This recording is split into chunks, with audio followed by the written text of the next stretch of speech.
Praise be Jesus Christ. When you read the history of the church, it's amazing how often and in how many places the church has had to go underground. Let me just give you one example in the life of St. John Vianney, the curé of ours, who's one of my big heroes. He, as a young person, experienced the underground church in France. It's written here, in January 1791, the civil constitution of the clergy began to be enforced.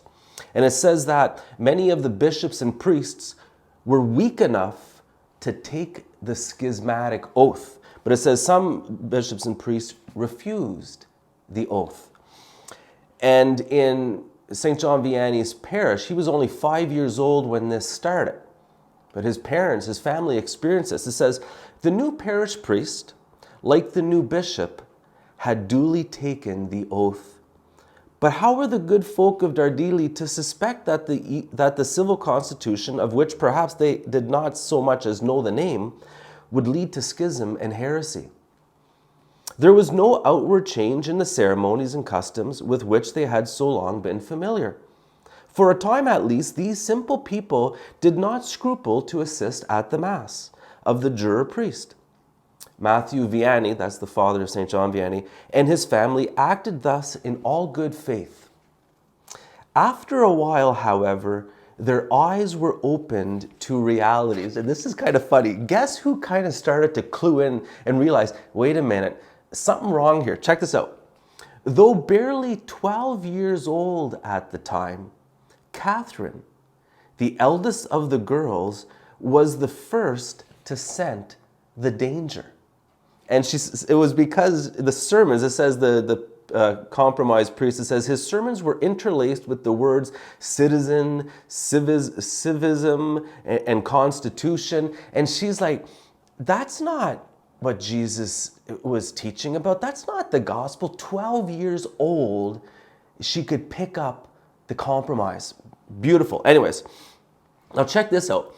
Persons who were noted for their fervor were no longer seen in the church. Where did they go to Mass on Sunday? And then it says, in the meantime, a relative living at Écully paid a visit to the Vianneys. What are you doing? She exclaimed on hearing that they attended the Mass of the juror. All good priests have refused the oath, and in consequence are being hunted and persecuted and driven into exile. And it says, from that moment, the Vianneys ceased attending the parish church. They went underground. It says, and this is how it worked. It says, they brought information of the secret spot where on the following night the holy mysteries would be celebrated. As soon as darkness fell, the Vianneys set out in deepest silence.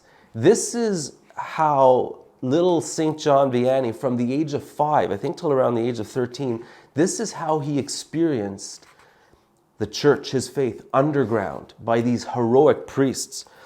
It says, until the close of 1794, some 30 Catholic priests who at the risk of their lives had remained in the province of Lyon ministered to the needs of the faithful, but in a desultory fashion.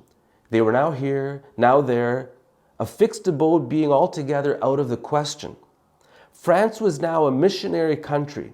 In some respects, she was worse off than that. Okay, John chapter 10. The Lord Jesus says, I am the good shepherd. A good shepherd lays down his life for the sheep. A hired man who is not a shepherd and whose sheep are not his own sees a wolf coming and leaves the sheep and runs away. And the wolf catches and scatters them. This is because he works for pay and has no concern for the sheep. I am the good shepherd, and I know mine, and mine know me. Viva Christore.